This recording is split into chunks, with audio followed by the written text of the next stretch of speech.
Hello guys, a very good morning to all of you. स्वागत है आप सभी का ऑनलाइन स्टडी एकेडमी में। आज डेट है 16 अप्रैल 2021 और आज के डेट के जितने भी इंपॉर्टेंट करंट अफेयर्स हैं वो डिस्कस करेंगे इस वीडियो में। तो आइए शुरू करते हैं।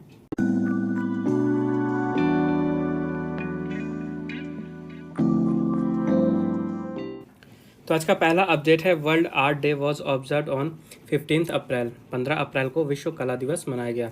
तो हर साल पूरे विश्व भर में 15 अप्रैल के दिन मनाया जाता है विश्व कला दिवस।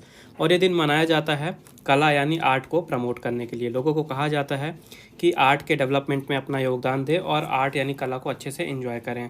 उसके अलावा इसी दिन ये बताया जाता है कि जो पूरे विश्व भर में अलग अलग डाइवर्सिटी के लोग हैं, उनकी जो कल्चरल डाइवर्सिटी है, विविधताएं हैं, और उनके अंदर जो इनोवेशन और क्रिएटिविटी है उसको बढ़ाने में आर्ट का कितना बड़ा रोल है, कितना इंपॉर्टेंस है, ये चीज़ भी बताई जाती है।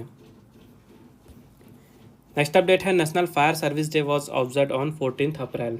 14 अप्रैल को राष्ट्रीय अग्निशमन सेवा दिवस मनाया गया। तो हर साल भारत में ये दिन मनाया जाता है 14 अप्रैल को, राष्ट्रीय अग्निशमन सेवा दिवस। और इस साल इसके लिए थीम रखी गई है, maintenance of fire safety equipment इसकी to mitigate fire hazards. Theme आपको याद रखनी है। और ये दिन क्यों मनाया जाता है? तो एक्चुअली में 14 अप्रैल 1994 में बॉम्बे में जो विक्टोरिया डॉक है वहाँ पे एक फ्रेटर था, एसएस फोर्ट स्टिकाइन। ओके, इसमें एक फायर एक्सीडेंट हुआ था जिसे हम बॉम्बे ब्लास्ट के नाम से भी जानते हैं। Okay, Bombay blast. तो यहाँ पे हुआ क्या था, 71 फायर सर्विस पर्सनल थे जो कि उस एक्सीडेंट को कवर करने गए थे और वहाँ पे उन्होंने अपनी जान गंवा दी थी उस एक्सीडेंट में।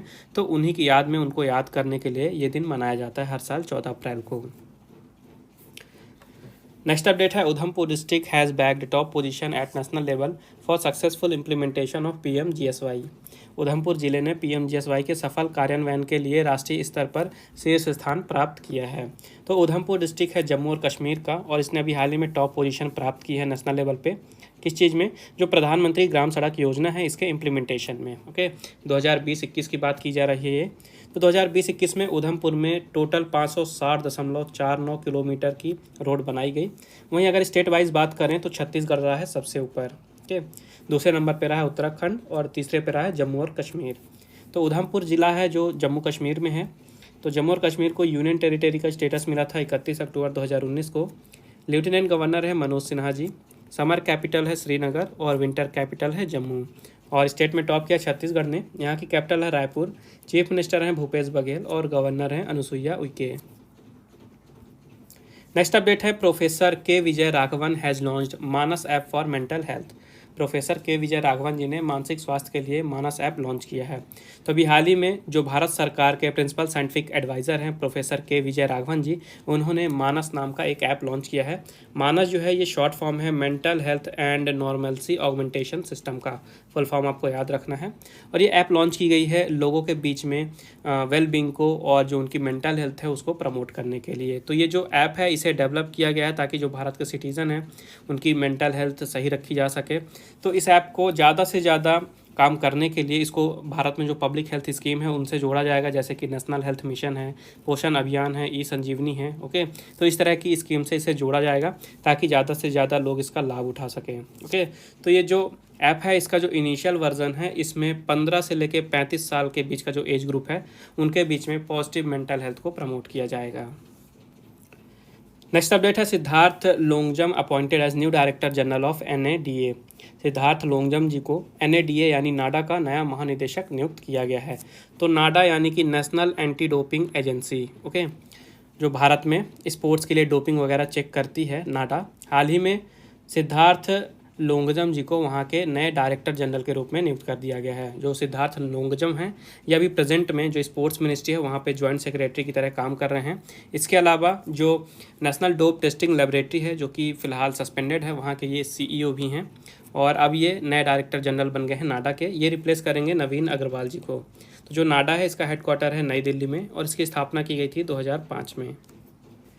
नेक्स्ट अपडेट है, NCDC availed 600 crore rupees loan from Deutsche Bank AG to support cooperatives.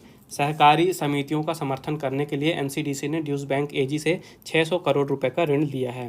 तो अभी हाल ही में एनसीडीसी यानी कि नेशनल कोऑपरेटिव डेवलपमेंट कॉरपोरेशन ने ड्यूश बैंक एजी जो कि एक जर्मन इन्वेस्टमेंट बैंक है उनके साथ एक डील साइन की है और इस डील के अंदर में 600 करोड़ रुपए का लोन लिया गया है एनसीडीसी की तरफ से। तो ये जो लोन है इसका यूज़ किया जाएगा जो भारत में कोऑपरेटिव्स हैं यानी सहकारी समितियां हैं, इनके डेवलपमेंट में उसका यूज़ किया जाएगा। साथ ही इनको अगर फाइनेंस की ज़रूरत पड़ती है तो वहाँ पे इस अमाउंट का यूज़ किया जाएगा। तो इससे जो भारत में फार्मर्स हैं और जो एफपीओ हैं उनको आसानी से क्रेडिट अवेलेबल कराया जा सकता है। तो जो एनसीडीसी है इसकी स्थापना हुई थी 1963 में। मैनेजिंग डायरेक्टर है सुदीप कुमार नायक और इसका हेडक्वार्टर है न्यू दिल्ली में। नेक्स्ट अपडेट है lost golden city of Luxor has been discovered in Egypt. हाल ही में मिस्र में लक्सर का खोया हुआ शहर मिला है। तो इजिप्ट में एक सिटी है लक्सर, और लक्सर में अभी हाल ही में 3400 साल पुराना एक खोया हुआ गोल्डन सिटी यानी खोया हुआ शहर प्राप्त किया गया है खोजकर्ताओं के द्वारा। तो बताया जा रहा है कि जो सिटी है ये वहाँ के किंग एमेनहोटेप III के द्वारा बनाया गया था, उनके शासनकाल में बनाया गया था और हाल ही में इसे खोजा गया है। तो इस क्वेश्चन के ऊपर मैंने एक डिटेल में वीडियो बनाया है डेडिकेटेड, तो उसे आप चेक कर सकते हैं, उसकी लिंक मैं डिस्क्रिप्शन में दे दूँगा, वहाँ पर जाके बात कर लेते हैं इजिप्ट की। तो यहाँ की कैपिटल है कायरो, प्रेसिडेंट है Abdel Fattah L CC, prime minister है मुस्तफ़ा मदबूली और करेंसी है इजिप्शियन पाउंड। नेक्स्ट अपडेट है agriculture ministry science MOU with Microsoft for farmer welfare. कृषि मंत्रालय ने किसान कल्याण के लिए माइक्रोसॉफ्ट के साथ समझौता ज्ञापन पर हस्ताक्षर किए हैं।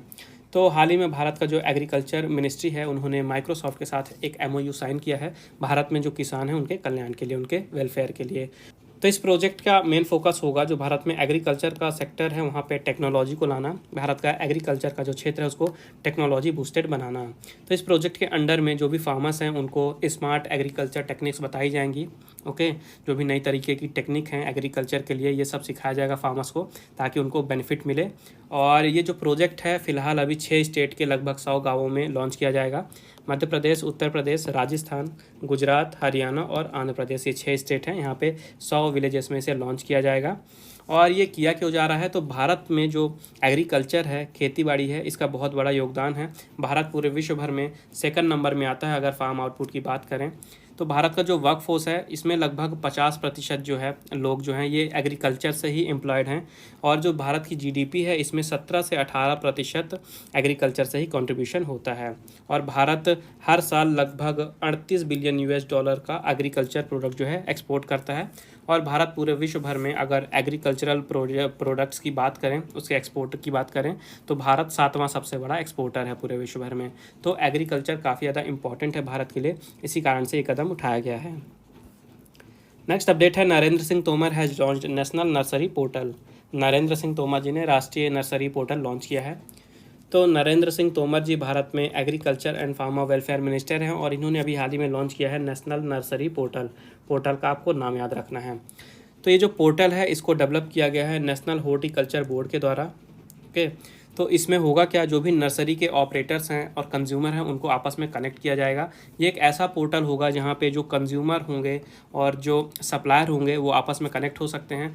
तो कंज्यूमर अगर कोई प्लांटेशन करना चाहते हैं तो उसके बारे में इंफॉर्मेशन ले सकते हैं इस पोर्टल से, उसके प्राइस के बारे में जान सकते हैं, क्या क्वालिटी है उसके बारे में जान सकते हैं। उसके अलावा जो सप्लायर है वहाँ पर मार्केट की स्टडी कर सकते हैं कि मतलब कौन से प्रोडक्ट का कितना डिमांड है इस समय मार्केट में, ये सारी चीज़ें जान सकते हैं इस पोर्टल के थ्रू। नेक्स्ट अपडेट है Virat Kohli named Wisden Almanack's ODI cricketer of the 2010s। Virat Kohli को 2010 के विजडन अल्मानेक का एक दिवसीय क्रिकेटर नामित किया गया है। तो अभी हाल ही में भारतीय क्रिकेट टीम के कप्तान विराट कोहली को Wisden Almanack ODI cricketer of the 2010 चुना गया है, ये आपको याद रखना है। उसके अलावा इंग्लैंड के ऑलराउंडर है बेन स्टोक, इनको Wisden's leading cricketer in the world in 2020 के रूप में नामित किया गया है। ऑस्ट्रेलिया की वुमेन क्रिकेटर हैं बेथ मूनी, इनको लीडिंग वुमेन क्रिकेटर का अवार्ड दिया गया है। और जो वेस्ट इंडीज़ के ऑलराउंडर हैं कैरन पोलार्ड, इनको leading T20I cricketer in the world का खिताब दिया गया है। तो आपको ये नाम और ये अवार्ड याद रखने हैं। नेक्स्ट अपडेट है Suresh Raina appointed as brand ambassador of Elista. Suresh Raina को एलिस्टा के ब्रांड एम्बेसडर के रूप में नियुक्त किया गया है। तो एलिस्टा एक कंज्यूमर इलेक्ट्रॉनिक कंपनी है जो कि मेनली LED TV बनाती है और कूलर बनाती हैं, और ये make in India for the world concept पे काम करती हैं। यानी जो चीज़ें निर्माण होते हैं वो भारत में उनका निर्माण किया जाता है और पूरे विश्व भर में सप्लाई किया जाता है। तो हाल ही में इसी एलिस्टा ने पूर्व भारतीय क्रिकेटर सुरेश रैना को अपना ब्रांड एम्बेसडर चुना है, नियुक्त किया है। तो आपको नाम याद रखना है सुरेश रैना का और एलिस्टा का। नेक्स्ट अपडेट है Sanjaya Baru has released his new book India's power elite class caste and a cultural revolution. Sanjaya Baru ji ने अपनी नई पुस्तक India's power elite class caste and cultural revolution जारी की है। तो ये है वो पुस्तक India's power elite class caste and a cultural revolution. आपको बुक का नाम याद रखना है और आपको ऑथर का नाम याद रखना है संजय बारू। ओके, तो इस बुक में बताया क्या गया है, तो 2014 में जो जनरल इलेक्शन हुए थे उसके बाद भारत में क्या क्या सोशल और कल्चरल चेंजेस हुए हैं उस चीज़ के बारे में इस बुक में डिस्कशन किया गया है। उसके अलावा जो राइटर हैं संजय बारू, ये प्राइम मिनिस्टर मनमोहन सिंह जब थे उनके ये मीडिया एडवाइज़र थे और साथ ही चीफ स्पोक पर्सन भी रह चुके थे 2004 से 2008 के बीच में। इसके अलावा ये फिक्की के पूर्व जनरल सेक्रेटरी भी रह चुके हैं।